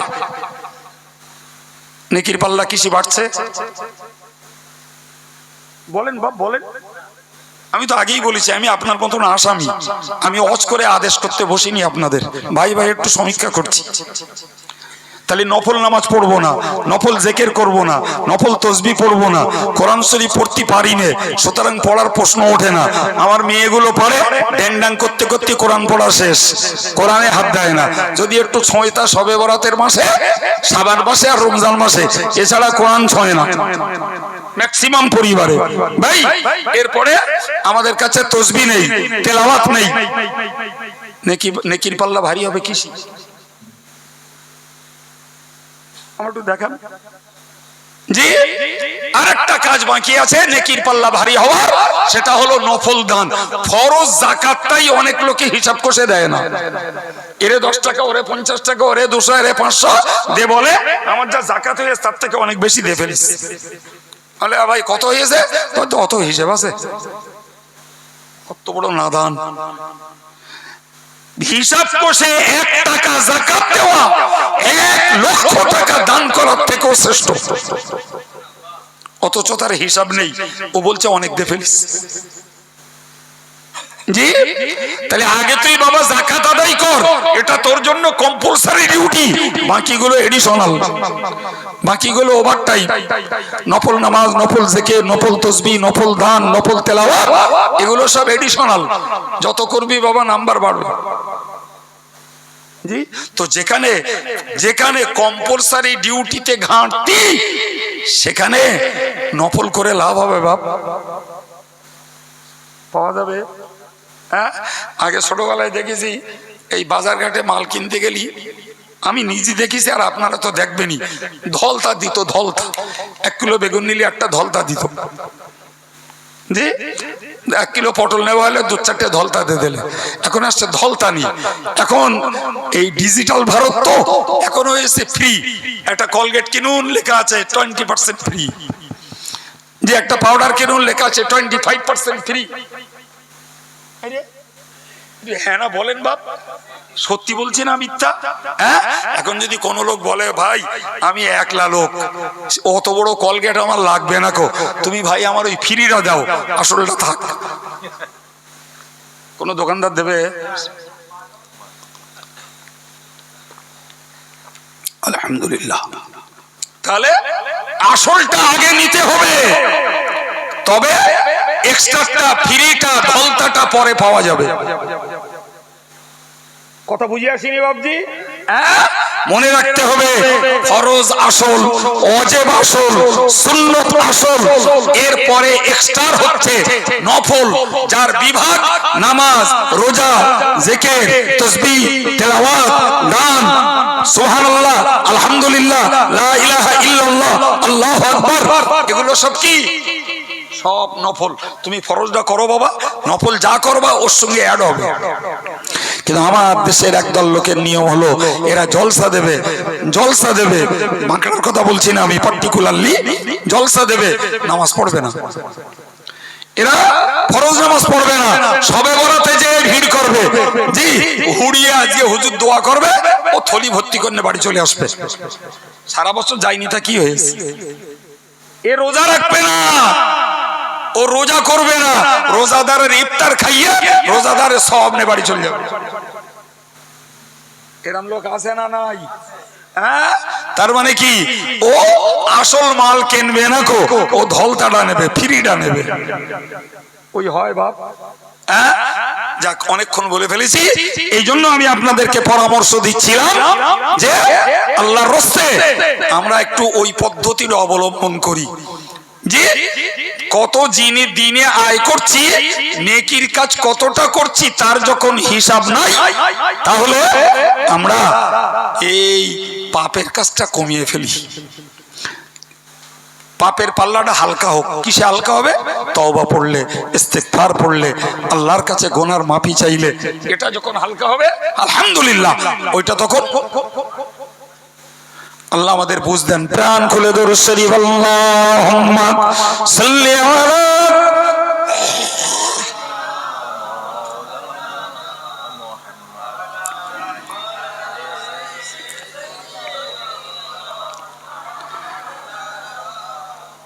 সম্মানিত ভাইরা, ছোট্ট আরেকটা কথা বলি ভাই, হাদিস শরীফ এসেছে, রাসূলুল্লাহ বলেছেন ইন্নাউলান নাস বিয়াউমাল কিয়ামাতি আকসারু আলাইহি সালাতান আও কামা ক্বালা আলাইহিস সালাম।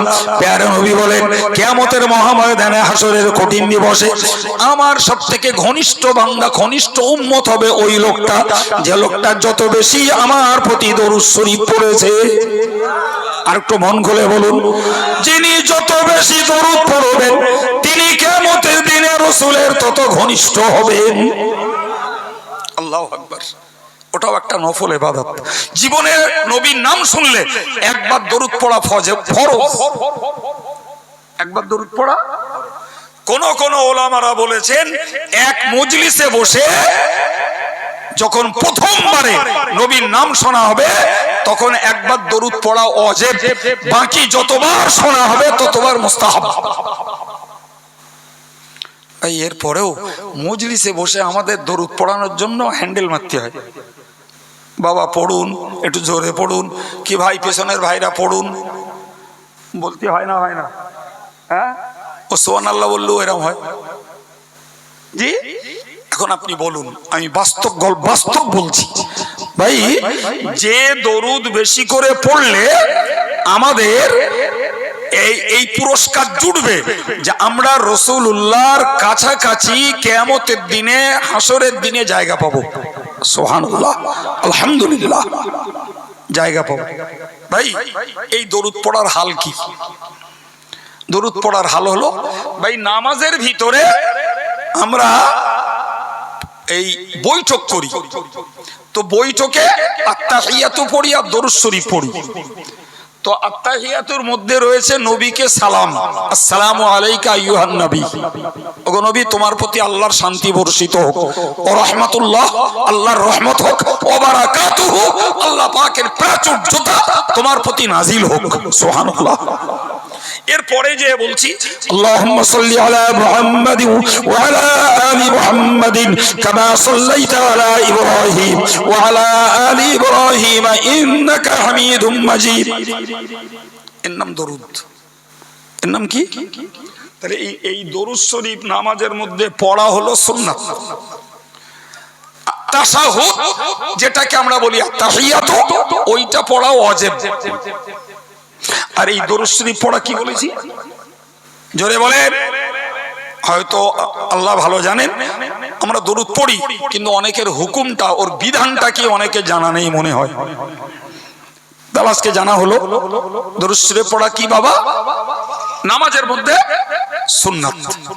জি, এখন আপনি বলুন ভাই এই নামাজের ভিতরে যাদের দরুদ শরীফ জানা আছে আলহামদুলিল্লাহ তারা পড়ছে, গেল একটা পাঠ। আর এরকম অজের মজলিসে বসে আমি ওই প্রথম উঠেছি একবার পড়িয়েছি, এই এবার একটু পড়ালাম। জি, তো এরকম বিভিন্ন বক্তার কাছ থেকে গড়ে মিলে একটা মজলিসে 2-10 বার দরুদ শরীফ হয়তো পড়া হয়। আচ্ছা বলুন দিন, বেয়াদবির মাপ চাচ্ছি, এই দুটো জায়গা ছাড়া আমরা আম মানুষ যারা এক্সট্রা অতিরিক্ত দরুদ শরীফ পড়ার রেকর্ড কি আছে আমাদের? আছে বাপ? তবে এক শ্রেণীর মানুষ আমার জানা মতে যারা কোন পীরের সবক আমল করে, কাদরিয়া বলুন, চিশতিয়া বলুন, নকশবন্দিয়া বলুন, মুজাদ্দিদিয়া বলুন, আলিয়া বলুন, সাহারওয়ার্দিয়া বলুন, যত সিলসিলায় তরিকতে পীর রয়েছে, এই পীরেদের একটা সাবজেক্ট হলো সারা জীবন দরুদ শরীফ পড়তে হবে। সারা জীবন মিনিমাম এশার নামাজ পড়ে 100 বার, ফজরের নামাজ পড়ে 100 বার, বেশি যত পড়বে তত ভালো। তো যারা পীরের কাছে মুরিদ হয়ে আধ্যাত্মিকতার সবক আমল করে, তাসাউফ শিক্ষা যারা অর্জন করে, তারাই ধারাবাহিকভাবে ওই দরুদটা পড়ে। এছাড়া আমার যতটুকু সার্ভে, আমার যতটুকু খোঁজ খবর, তাতে আমরা যারা সাধারণ ভাই মা বোন, আমাদের এই দুটো জায়গা ছাড়া দরুদ শরীফ পড়ার রেকর্ড খুব বেশি নেই। রাগ করছেন বাপ? তাহলে ওটাও আমার নেকির পাল্লা ভারী করা আর একটা মস্ত বড় হাতিয়ার। আল্লাহ পাক নবী বলেছেন, মান সাল্লা আলাইয়া মাররাতান সাল্লাল্লাহু আলাইহি ওয়াসাল্লাম, যে ব্যক্তি আমার প্রতি একবার দরুদ পড়ে আল্লাহ পাক ওই বান্দার 10টি রহমত নাজিল করেন। অন্য হাদিস শরীফে এসেছে যে একবার দরুদ শরীফ পড়ে আল্লাহ তার 10টা গুনাহ maaf করে দেন। একবার দরুদ শরীফ পড়লে পরে আল্লাহ পাক তাকে 10টি সওয়াব দান করেন। একবার দরুদ শরীফ পড়লে পরে আল্লাহ পাক তার 10টা দরজা আল্লাহর কাছে বৃদ্ধি করে দেন। তাহলে দরুদ পড়াতেও আমাদের ত্রিমুখী লাভ, গুনাহ মাপ, সওয়াব, আবার মর্যাদা বৃদ্ধি। ভাইরা, বাবাজিরা, ছেলেরা, মেয়েরা, মায়েরা, সবের কাছে আমি আন্তরিকভাবে আবেদন করে বলবো, এটাও আমাদের নেকির পাল্লা ভারী করার একটা উত্তম রাস্তা, যে আমরা অন্তত একটু দরুদ শরীফ পড়ার পরিমাণটা একটু বাড়াই। শুধু নামাজে আর শুধু ওয়াজের মজলিসে এই দুটো জায়গায় বদ্ধ রাখলে হবে না বাপ, বরং দরুদ শরীফ পড়ার পরিমাণটাও বাড়াবে, আমাদের নেকির পাল্লাটা কি হবে? ভারী হবে। আলহামদুলিল্লাহ, আমি কি ওয়াজ করতে করতে এই জায়গায় এসেছি বাবু, ভুলে যাইনি। আমি ওয়াজ করতে করতে এসেছি, আপনাদের এই জায়গা পর্যন্ত নিয়ে এসেছি। সেই আয়াত পড়েছিলাম যে মরণ দুয়ারে যখন মৃত্যুটাকে কাছ থেকে দেখতে পাবে, তখন ও ফিরে আসতে চাইবে। আল্লাহ বললে কখনো না, কখনো না। তোমারে সময় দিলাম, তুমি আগে করোনি কেন? তোমার কাছে ভীতি প্রদর্শনকারী আলেম ওলামা গেছিল, তাদের কথা তুমি মান্যতা দাওনি কেন? সুতরাং ওইসব করে কোনো লাভ হবে না ভাই। আমি আপনাকে বলতে বলতে আলোচনার ভিত্তিতে এই জায়গা পর্যন্ত চলে এসেছি যে আমরা দৈনিক জীবনে যা কামাই করছি ভাই, এটা পাল্লায় উঠবে। নেকির পাল্লায় নেকি উঠবে, পাপের পাল্লায় পাপ উঠবে। সেখানে যদি নেকির পাল্লা ভারী হয়, ফাউলাইকা হুমুল মুফলিহুন, তারাই হলো সফল কাম।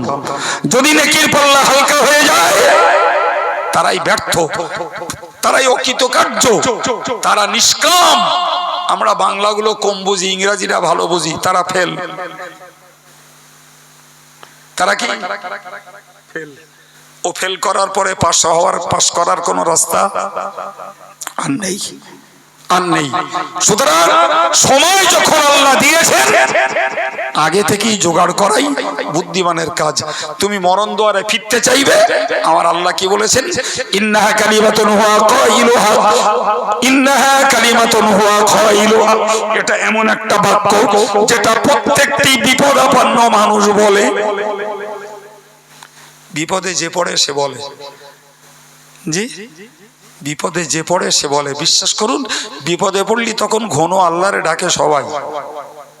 যদি সাগরের মাঝে তুফান ওঠে, এক জাহাজ মানুষ ভর্তি, তুফান উঠেছে, জি, তো আপনি বলুন দিন, তাতে হিন্দু, মুসলিম, জৈন, খ্রিস্টান, বৌদ্ধ যত ধর্মের লোক আছে, জি, ওই তুফান উঠলি তখন কারে ডাকে? জোরে বলেন। যার ধর্মে স্রষ্টাকে ডাকার যে শব্দ, মুসলমান আল্লাহ বলে, কেউ ভগবান বলবে, কেউ ঈশ্বর বলবে, কেউ গড বলবে, যে যার মতন ডাকবে। ওই সময় নেতা নেত্রী, বউ, ছেলে, মেয়ে, বাপ মা, ভাই বোন, কারুর নাম মুখে আসবে? আল্লাহ বলছেন, ফাইদা রাকিবু ফিল ফুলকি দাআবুল্লাহ মুখলিসিনা লাহুদ্দিন। এরা যখন কিস্তিতে চড়ে আর ওই কিস্তি যখন ডুবতে যায়, তখন এরা খাঁটি দিলে নিষ্কলুষ মনে একমাত্র, শুধুমাত্র, কেবলমাত্র আমি আল্লাহকে ডাকে। ফালাম্মা নাজ্জাহুম ইলাল বার ইযা হুম ইউশরিকুন। আমি আল্লাহ যখন ওদের কিস্তিটাকে, জাহাজটাকে, নৌকাটায় যখন তীরে ঠেকিয়ে দিই, ওরা যখন উপকূলে উপরে উঠতে পারে, উঠি ওরা শিরক করে, তথা উঠি বলে সত্যি জাহাজের নাবিকটার ধন্যবাদ, অভিজ্ঞ নাবিক, নাহলে এই জাহাজ কোন রকমে ধারে ভিড়তে পারতো না, মাঝিটার ধন্যবাদ দিতে হবে। এই তুফান থেকে এই নৌকা বাঁচানো এর মতো মাঝির দ্বারাই সম্ভব হয়েছে, অন্য কেউ হলেও পারতো না। এ জাত আল্লাহর নাম ভুলে গেছে। আরে আমার কথা মনে খাটছে না বাপ? মনে লাগছে না? আমার আল্লাহ বললেন, ওরা শিরক করলো, ওদের বাঁচালাম, তীরে ভিড়িয়ে দিলাম, উপকূলে তুলে দিলাম আমি। আর আমার গুণ গাওয়া, আমার প্রশংসা করে আলহামদুলিল্লাহ পড়া বাদ দিয়ে ও নাবিকের, মাঝি মাল্লার গুণ গাচ্ছে। কত বড় মুশরিক! জি, একই কেস ভাই, একই কেস। যখন করোনায় 1,05,00,000 নেলে, তখন ঘন পাকে দোয়ার মজলিস, তওবার মজলিস, ইস্তেগফারের মজলিস, জ্ঞানঘানানি, পেনপেনানি, কত রকমের শুরু হলো। জি, করোনা বন্ধ হলো, সব স্ত্রী কুকুরের যে যেখান ছিল সেখানে ফিরে গেল। কথা বলছেন না কেন? কথা বলেন। করোনার কারণে গ্রামে 20-50টা মুসল্লি বেড়েছে। রেকর্ড দেবেন আমার একটা গ্রামের?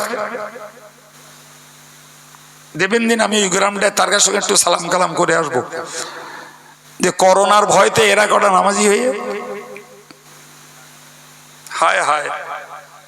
জি ভাইরা আমার বক্তব্য আমি আপনাকে বোঝাতে চাইছি, উপলব্ধি করুন, উপলব্ধি করুন যে এরা যখন রোগে পড়ে, করোনায় পড়ে, ডেঙ্গুতে পড়ে, এরা যখন হাই সুগারে পড়ে, এরা যখন হাই কোলেস্ট্রলে পড়ে, এদের যখন লিভারে পাক ধরে, হার্ট যখন ব্লক হয়ে যায়, হার্টের 4টে ভালভের 2টো ভালভ যখন নষ্ট হয়ে যায়, তখন ঘন ঘন আল্লাহরে ডাকে।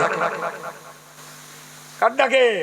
আর কোন প্রকারে আল্লাহর দয়া, আল্লাহর মেহেরবানি, যেই সুস্থ হয় ও তখন আবার মনে করে, আবার মনে করে আমি একজন। এ সর্বনাশ করে কিচ্ছু লাভ হবে না বাপ, নিজের ক্ষতি নিজের কথা হবে। আল্লাহ বললেন বান্দা তুই শোন, তুই আজকে চাচ্ছিস ফিরে আসবি না, আমি ওয়ারাইহিম বারযাখুন ইলা ইয়াউমি ইউবাসুন, তোর এই আর্তনাদ যাতনা এই কাতরানির পরে তোর জন্য রয়েছে একটা পর্দার জগৎ যার নাম কবর জগৎ, সাহিত্যের ভাষায় ওই জায়গাটার নাম মধ্য জগৎ। দ্যাট মিন্স ওটা দুনিয়ার শেষ, আর ওইখানটা থেকে যখন বেরোবি তখন আখিরাতের শুরু। এর নাম মধ্য জগৎ, এর নাম কবর জগৎ। একই কোরআনের ভাষায় বলা হয় আলামে বারযাখ, এটা দুনিয়ার শেষ। আর ইসরাফিলের সিংহা ফুৎকার পর্যন্ত এই পিরিয়ড চলবে। জি, সুতরাং সময় এইটুকু, সময় এইটুকু, যতক্ষণ সজ্ঞানে সুস্থ আছি ততক্ষণ আমাদের সময়। জি প্রিয় ভাইরা আমার, আমার সময় পেরিয়ে গেছে, হুজুর আসবেন, আমি মাইক ছাড়বো। তার আগে আপনাদেরকে আরো একটা হাদিস আমি শুনিয়ে দিচ্ছি। ক্বালান নবী সাল্লাল্লাহু আলাইহি ওয়াসাল্লাম নিমাতান মাগবুনুনা ফীহিমা কাসীরুম মিনান নাস। হুজুর বলেছেন ও সাহাবীরা তোমরা মনে রেখে দাও, ও উম্মতে মুসলিমা তোমরা মনে রাখো, তোমাদের জন্য দুটো নিয়ামত এমন রয়েছে যে দুটোতে অধিকাংশ নারী পুরুষ, জওয়ান যুবক প্রবীণ ধোঁকা খায়, প্রতারিত হয়, সহজ কথায় ভুল করে। আবার বলছি, দুটো নিয়ামত আমি আল্লাহ এমন দিয়েছি যে দুটিতে অধিকাংশ নারী পুরুষ জওয়ান প্রবীণ ভুল করে, অথচ আমার দেওয়া নিয়ামত নাম্বার 1 as-সিহহাত, নাম্বার 2 আল-ফারাগ। সহিহ বুখারী মুসলিমের বর্ণনা। জি রাসূলুল্লাহ বলেছে একটা আমার দেওয়া নিয়ামত হলো তোমাদের জীবনের সুস্থতা। সুবহানাল্লাহ বলেন, তোমাদের জীবনের, জোরে বলুন কি? মানুষ সুস্থতাকে মূল্য দেয় না। আমাদের দেশীয় বাংলায় একটা কথা বলে, দাঁত থাকতে দাঁতের মর্যাদা বোঝো। বাপ আছে বাপের দাম দিচ্ছ না, মরে গেলে বুঝতে পারবা। মা আছে মায়ের মর্যাদা দিচ্ছ না, মা হারালে তখন বুঝবা। এই আমাদের বাঙালিতে বলে না, বলে না। আমার রাসূলুল্লাহ বললেন তোমাকে আল্লাহ সুস্থ রেখেছে, এই সুস্থতার মর্যাদা দাও, সুস্থতার মূল্য দাও, অর্থাৎ সুস্থ সময়টাকে তুমি কাজে লাগাও। আরেকটা কি? আরেকটা হলো ফারাগ, অবসর। অবসর কাজের না, কাজের একটা মন্দা বাজার আছে, আছে না নাই? চাষিরও আছে, চাকরিজীবীরও আছে, আমি অজ করি আমারও আছে। বলেন বলেন বলেন। জি শ্রাবণ ভাদ্র মাসে অজ হয় না, ওটা আমার ফ্রি সময়। চাষিরা চাষবাস করে উঠে এলো, এক আধ মাস একটু সুযোগ পায়। চাকরিজীবীরা চাকরি করে, তারা ছুটি পায়, লম্বা লম্বা ছুটি পায় যখন, ওটা তার রিলিজ পিরিয়ড। ঠিক না ভুল? আমার আল্লাহ পাকের নবী বললেন এই যে দুটো তোমাদের নিয়ামত, একটা সুস্থতা আর একটা অবসর। কি বলেছি জোরে বলুন, বাংলার কি বলেছি? একটা সুস্থতা আর একটা হলো অবসর, ফাঁক সময়। কথা বোঝা গেছে বাপ? প্রিয় নবী বললেন এই দুটোতে মানুষ ধোঁকা খায়, তার মানে সুস্থ সময় বেকার কাটায়, অবসর সময় খেলিয়ে খাস নষ্ট করে। এরাই ঠকে যায়, এরা ভুল করে, এরা প্রতারিত হয়, এরাই ধোঁকা খায়। তার মানে তুমি সুস্থতার পিরিয়ডটাকে কাজে লাগাও, তাহলে অসুস্থ পিরিয়ডে তোমার আর আফসোস করতে হবে না। এখন ফাঁক আছে, এখন একটু কাজ করো, তাহলে তোমাকে কাজের ঝামেলায় তোমাকে আর ব্যতিব্যস্ত হতে হবে না। এই কথা ঠিক না ভুল? জি এখন সময় আছে, কিছু নেকি করে নাও না বাপ, পরে যখন কাজের চাপ পড়বে নেকি একটু কম হলেও অসুবিধা হবে না। জি জানেন তো চাকরি করলে আল্লাহ, চাকরি করলে কোম্পানি সরকার পেনশন দেয় না? দেয় না, দেয় না? যে যুবকগুলো, যে যুবতীগুলো যারা ইয়াং পিরিয়ড থেকে ইবাদত করছে, এ জ্বরে পড়লো, ও সেই পিরিয়ডটা ভালো ইবাদত করতে পারছে না, ও ও অন্য কোনো ডিজিজে পড়ে হসপিটালে, নামাজ কালামটা ঠিক মতন হচ্ছে না, অথবা বৃদ্ধ বয়সটায় বড্ড জবথব মেরে গেছে আর নামাজ কালাম ঠিক মতন পড়তে পারছে না। বান্দা, তুমি যে আগে যে সার্ভিস দিয়ে এসেছো, নামাজ রোজা হজ যাকাত জিকির তাসবিহ তেলাওয়াত, এই যে সার্ভিসটা আগে দিয়ে এসেছো, যে পিরিয়ডে রোগের জন্য হোক দুর্বলতার জন্য হোক তুমি ওই ইবাদত আমলে সার্ভিস দিতে পারবে না। তুমি আগে যে নেকি কামাই করেছো, আল্লাহ পেনশন স্বরূপ তোমার দুর্বলতার পিরিয়ডে ওই নেকিগুলো তোমাকে আল্লাহ পূর্ণ করে দেবে।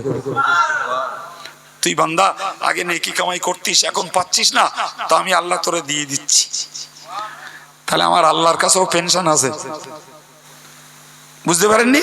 তবে তার আগে ওই অবসর সময়টা আর সুস্থতার সময়টাকে আল্লাহর জন্য ব্যয় করে আসা লাগবে বাপ, তাহলে অসুস্থ পিরিয়ডে পেনশন দেবে। এই মাথায় ঢুকছে কিছু জি? আর তুমি যখন কাজের ঝামেলায় পড়ে একটু জিকির করতে পারবে না, একটু ইস্তেগফার পড়তে পারবে না, একটু তওবা করতে পারবে না, খুব চাপে, আল্লাহ তোমার পেনশন স্বরূপ আগে যেমন নেকি করেছো ওই সমপরিমাণ নেকি তোমায় আল্লাহ দিয়ে দেবে। সুবহানাল্লাহ হবে না? আর একটু মন খুলে জি ভাইরা আমার, আমি আপনাদের কাছে যে কথাগুলো একটানা বলে বলে এসেছি, আশা করি আপনাদের মতো জ্ঞানী গুণী অশোনা মানুষ আপনাদের বুঝতে উপলব্ধি করতে কোনো ঘাটতি নেই। জি, এরপরে আমার আমল হারা জোয়ান যুবক যুবতী যারা, এরা যদি আমলে মনোযোগী হয় তাহলে আমটি আমটি ঠান্ডাতে আমার ঘাম ঝরানো সার্থক। আর আমার নেককার দিনদার ইমানদার আল্লাহওয়ালা ভাইয়েরা মায়েরা যারা আছে, এরা যতটা নেকির কাজ করে যদি সঙ্গে এই ওভার ডিউটি একটু করা হয় তাহলে আর একটু বোধহয় বুদ্ধিমানের কাজ হয়। ওভার ডিউটি কি বলিছে মনে আছে? সেই 5 বারের নামাজ ছাড়াও অতিরিক্ত নফল নামাজ না, শুধু নফল জিকির, নফল তাসবিহ, নফল তেলাওয়াত, লা ইলাহা ইল্লাল্লাহ, বিসমিল্লাহির রহমানির রহিম, দরুদ শরীফ, এগুলো ওভার টাইমে আমাদের করা লাগবে বাপ। জি, জানি না এই রাত দুপুরবেলা আপনাদের কষ্ট দিলাম কিনা। যদি মনে হয় যে আব্দুল কাইয়ুমের কাছ থেকে কিছু অন্তত পরকালের সম্পদ জোগাড়ের কিছু যুক্তি বুদ্ধি পরামর্শ কিছু পেয়েছি, আপনারা কাজে লাগালে আমারও লাভ হবে। জি, আর আমার জন্য দোয়া করুন। আমি যা বলি আল্লাহ পাক তার উপরে আমাকে অন্তত আমলে কায়েম থাকার তৌফিক দেন, বলুন আমিন। সম্মানিত ভাইরা, আমি হুজুর কখন ছট করে এসে যাবেন, যেহেতু সময় হয়ে গেছে, এই জন্য কথা বলার থাকলেও আমার কথা কমপ্লিট করছি। আমি বাকি অন্য দুটো কথা আপনাদেরকে একটু বলবো ভাই, সেটি হলো এটাই, মনে রাখুন ভাই, আপনারা অনেকে জানছেন অনেকে শুনছেন যে আমাদের কেন্দ্র সরকার ওয়াকফ সংশোধনী বিল এনে হাজির করেছে, যা আমাদের আমজনতা সাধারণ ভাইরা অনেকে চর্চা করেননি, জানেন না। ব্যাপারটা আপনাদের নলেজে নেওয়ার দরকার। ওয়াকফ সংশোধনী বিল মানে হলো মসজিদ, মাদ্রাসা, ঈদগাহ, কবরস্থান, এই যে সম্পদগুলো আছে সরকার ওগুলোকে কর্পোরেট করবে, সরকার অধিগ্রহণ করবে। বিশেষ করে যে সমস্ত জায়গাগুলোর দলিল নেই, রেকর্ড আছে, দলিল নেই রেকর্ড আছে, রেকর্ড খুলে দেখবেন লেখা আছে কবরস্থান মুসলিম সাধারণের ব্যবহার্য, কোথাও লেখা আছে ঈদগাহ মুসলিম সাধারণের ব্যবহার্য, রেকর্ড খুলে দেখবেন ভাই। এই যে জায়গাগুলো দলিল নেই, সরকার এই জায়গাগুলো হস্তক্ষেপ করে সরকারের অধীনে নিয়ে নেবে। পরে দেখা যাবে আপনার আমার বাপ মার কবরস্থান সরকার একটা প্রজেক্ট বানিয়ে দিল, একটা ফুটবল খেলার মাঠ বানিয়ে দিল, হয়তো সরকার সেখানে একটা অফিস তৈরি করলো। আপনার মসজিদে জমি আছে, আপনি মসজিদের জমি বিক্রি করে কোনো সংস্কার করবে, তার উপরে অর্ডিন্যান্স চলে এলো মসজিদের জমি বিক্রি করতে পারবে না। যদি কেউ মনে করে আমার টাকা আছে আমি কিনবো, তুমি কেন, জি, গ্রামীণ ভাবে তোমার জমি তোমার নামে রেজিস্ট্রেশন হবে, রেকর্ড জীবনেও আর হবে না। এবার একটু বলবেন বাবু, সরকার এই যে পদক্ষেপ নিচ্ছে এটা কি মুসলমানদের জন্য সুখবর? দেশ জুড়ে বুদ্ধিজীবী সমাজ, শিক্ষিত সমাজ, আলেম সমাজ, মুসলিম পার্সোনাল ল এর বিরুদ্ধে আন্দোলন করছে। যে অল ইন্ডিয়া সুন্নতুল জামাত তথা আমরাও এই আন্দোলনের পার্টনার, এই আন্দোলনের সাপোর্টার। আগামী 19শে নভেম্বর, আগামী মঙ্গলবার ভাই, এর উপরে কলকাতায় বহুদলীয় একটি বৃহত্তম সমাবেশ আছে। তারই প্রস্তুতি স্বরূপ অল ইন্ডিয়া সুন্নতুল জামাতের পক্ষে আগামী কালই জামিয়ার পিছনের মাঠটাতেই একটি সমাবেশ রাখা হয়েছে। মাত্র 2 দিনের প্রোগ্রাম। জি, আমি সব অ্যারেঞ্জমেন্ট করে আজকে দায়িত্ব দিয়ে বেরিয়ে এসেছি। কালকে সমাবেশ হবে বেলা 2টো থেকে 5টা আমাদের ঘোষণা, কিন্তু আমাদের টার্গেট হলো 2টো থেকে মাইক চলবে, তবে 3টে থেকে আমাদের বক্তারা কথা বলবেন। ভাই, শোনার জন্য আপনাকে যেতে বলছি না, আপনার ফিজিক্যালি প্রেজেন্স, আপনার দৈহিক উপস্থিতিটা ওই জায়গায় বড় মূল্যবান। কারণ আপনার ছবিটা লাইভ কাস্ট হবে, আপনার ওই ছবিটা গোয়েন্দা দপ্তরের সামনে পড়বে। যদি দেশ জুড়ে এরকম বিভিন্ন জায়গায় সরকারের সংশোধনী বিলের প্রতিবাদে মুসলমানরা যদি গর্জে ওঠে, তাহলে সরকারের টনক নড়বে। কথা বুঝে আসছে কি? আচ্ছা বলবেন, এই পদক্ষেপ আমাদের নেওয়ার দরকার আছে না নাই? না কবরস্থান ফুটবল খেলার মাঠ হলি তখন ঘ্যান ঘ্যান করবো? তখন ঘ্যান ঘ্যান করে হবে? সুতরাং আপনাদেরকে বলবো, আল্লাহ তৌফিক দেন, সুযোগ দেন, পারলে জামিয়াত একটু যাওয়ার জন্য দাবি রাখছি। আমরা সোশ্যাল মিডিয়াতে ব্যাপক প্রচার করেছি, জি, তবে মাত্র 2 দিনে। যাই হোক, আমরা আমাদের বার্তাটা সরকারকে জানাতে চাই। সম্মানিত ভাইয়ের আমার, এরপরে আপনাদেরকে বলবো, জি, আপনারা জানেন অল ইন্ডিয়া সুন্নতুল জামাত মুজাদ্দিদ আমান ফুরফুরা দাদা পীর সাহেব কিবলার সিলসিলার একটি বলিষ্ঠ অরাজনৈতিক সংগঠন। যে সংগঠনের ভিতর দিয়ে আজকে চলছে 200-র অধিক মডেল মাদ্রাসা, যেখানে বাচ্চাগুলো স্মার্ট তৈরি হচ্ছে। আমাদের মক্তবগুলো ন্যূনতম কোরআন সহি করে পড়ায় না। মডেল মাদ্রাসাগুলিতে বাচ্চাগুলো বাংলা শিখছে, ইংরেজি শিখছে, এবং সমকালীন আরবি, নবীর সুন্নাত, দৈনিক জীবনের দোয়াগুলি, জি 1 to 4, এই বাচ্চাগুলো স্মার্ট তৈরি হচ্ছে। এই সংগঠনের প্রচেষ্টা কেরলের 10 নয়া নয়, যারা চালায় তাদের পয়সা, কিন্তু একটা আশাতীত উপকার আমরা এই শিশুদের কেজি স্কুল চালিয়ে আমরা উপলব্ধি করছি।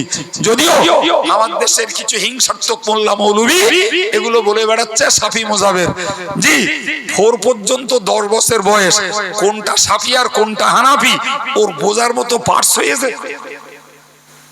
হ্যাঁ না বলেন? জি, অথচ একদল চিটগুল লাগিয়ে যাচ্ছে আর একদল চেটে বেড়াচ্ছে, বলছে বাবা ও সাফি, হতে যাওয়া যাবে না। জি, আমি জানি না এরা কবে ফতোয়া দেবে যে আইজ্যাক নিউটনের থিওরি পড়া যাবে না, আইনস্টাইনের থিওরি পড়া যাবে না, মাইকেল মধুসূদনের কবিতা পড়া যাবে না, রবীন্দ্রনাথের কবিতা পড়া যাবে না, সুকুমার রায়ের প্রবন্ধ পড়া যাবে না, কারণ ওরা সব নন মুসলিম, ও পড়লেই সব নন মুসলিম হয়ে যাবে। ওইরকম হয় না? এই যে কিচ্ছু বলে না। দেশ জুড়ে যে লাখো লাখো মুসলিম ছেলেরা BA, BCom, MSc, MCom, MEd, BEd, DElEd গাদা গাদা ডিগ্রি হোল্ড করছে, এরা সব কার বই পড়ে? সব মুসলমানকে পড়ে। একটু জোরে বল বাপ। হ্যাঁ, তাহলে হিন্দুর বই পড়ে, ইহুদির বই পড়ে, খ্রিস্টানের বই পড়ে, জি, কারণ তার থেকে জ্ঞান নেই, তার মত নেই। না ঠিক না ভুল? মডেলে যেটা পড়ানো হয় ইসলামী বই, বাবু ইসলামী বই পড়ানো হয়। এখানে সাফি মজাবের মাথা ঘোরাঘুরির কিচ্ছু নাই বাবা। জি, সেই সঙ্গে মেয়েদের মাদ্রাসা চলছে 15-16টা, ছেলেদের মাদ্রাসা চলছে হাফিজি বিভাগ, মাওলানা বিভাগ। ভাইরা আমার, সেই সঙ্গে চলছে জামিয়া রহমানিয়ার মতো একটি ইসলামী উচ্চ শিক্ষা প্রতিষ্ঠান, যেখানে হাফেজ হওয়ার পরে ভর্তি নেওয়া হয়। কোরআন একদিনে মুখস্থ শুনিয়ে দিলে তবে একটা সার্টিফিকেট, কারি পড়ানো হয়, মৌলানা পড়ানো হয়, মুফতি পড়ানো হয়, আরবি সাহিত্যের উপরে অনার্স করানো হয়, হাদিসের উপরে অনার্স করানো হয়, তাফসীর পড়ানো হয়। ভাই, প্রতিষ্ঠানটা 2000 2023 সালে এক বছর চালাতে খরচা হয়েছে 2,01,62,000 টাকা। টাকা আরবের নয়, আফ্রিকার নয়, আমেরিকার নয়, এ টাকা বাঙালি মুসলিম সমাজের, আমাদের দেশের। জি, আপনাদের কাছে দাবি করব এই প্রতিষ্ঠানটার জন্য দোয়া করুন। আপনাদের দানের পয়সা যেখানে দেন দেন, জামিয়া রহমানিয়া একটা অংশ পায়, সেদিকে একটু নজর রাখবেন। জি, সেই সঙ্গে বলবো অল ইন্ডিয়া সুন্নতুল জামাতের একদম প্রথম প্রতিষ্ঠান আমার আব্বার রেখে যাওয়া বইকারা আদর্শ হিফজুল কোরআন ও রহমানিয়া হাই মাদ্রাসা, তার বাৎসরিক ইসালে সওয়াব আগামী 9 ও 10 অঘ্রাণ, 9 তারিখে খতমে কোরআনের মজলিস, 10 তারিখে আসর থেকে রাত 12টা পর্যন্ত ইসালে সওয়াবের মাহফিল। আপনাদেরকে দাওয়াত দিচ্ছি, পারলে একটু যাবেন। যথেষ্ট শোনা আছে আপনাদের, আমাদেরকে মহব্বত করেন, আমরা আপনাদেরকে মহব্বত করি। সেই সুবাদে সংগঠনের এই প্রতিষ্ঠানে যেতে আপনাদেরকে দাওয়াত দিয়ে আমি বিদায় নিচ্ছি। জি, ওমা আলাইনা ইল্লাল বালাগ। একটু তাকবীর দেন না, নারায়ে তাকবীর, নারায়ে তাকবীর।